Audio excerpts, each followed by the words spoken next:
Hello, this is Brandon Christy from Christy Capital Management with an educational economic update for June 2017. In this month's video, we'll talk about some of the major headlines that influenced markets in May. We hope this information offers insight into what these developments might mean for you as an investor. Please stay tuned at the end of this video for a required disclosure statement. The economy has sped up a bit during spring. In April, consumer spending rose 0.4%, its biggest gain since December.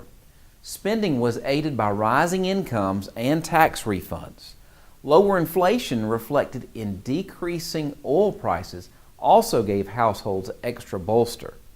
Even with a curb in inflation, the Federal Reserve sent a strong signal June 1st that it will raise interest rates in June and soon begin shedding some of its $4.5 trillion in bond holdings. Experts give little indication that the U.S. economy will reach its 3% growth this year, with health care and tax reform still stymied in Congress. There are expected surges in infrastructure spending. According to the Fed's recent released Beige Book, a summary of economic conditions in the United States by Federal Reserve District, districts showed falling prices for certain final goods, including groceries, apparel, and autos. Job creation surged in May due to a jump in construction positions and a boom in professional and business services. Private payrolls increased by 253,000, ahead of expectations.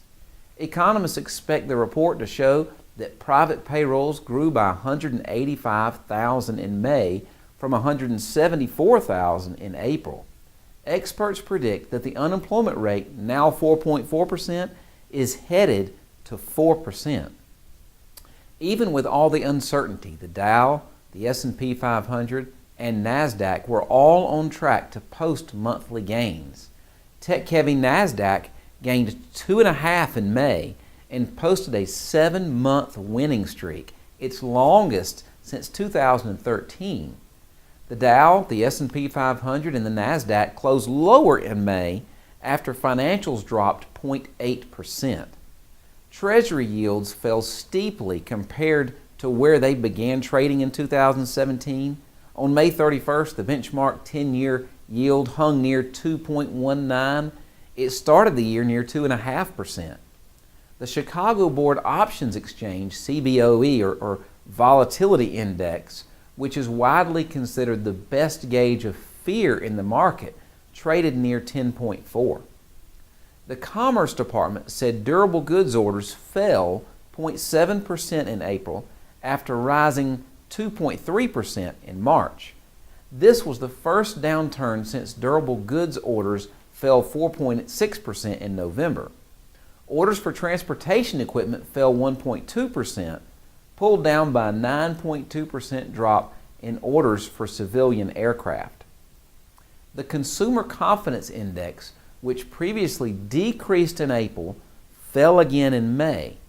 But U.S. consumers are still optimistic overall. The index now stands at 117.9, mostly in line with what economists expected for May. The Consumer Confidence Index last fell to 120.3 in April after hitting 125.6 in March, its highest level since December 2000. Economists closely watch the mood of consumers because their spending makes up about 70% of the U.S. economic activity. Well, in the coming month, we'll be watching the second quarter, though economists are all over the place regarding how much improvement will occur. The overall outlook is expected to improve. We will also keep a close watch on how decisions concerning the Paris Accord on climate change may affect trade with other countries. Well, that's it for the month's economic update. As always, if you have any questions or concerns about what we've discussed, please give our office a call at the number below. Please remember that nothing we talk about here is a recommendation. You can call us at 866-331-7749, and it'll be our pleasure to discuss your financial situation. This is Brandon Christy with Christy Capital Management, and your June 2017 Educational Economic Update.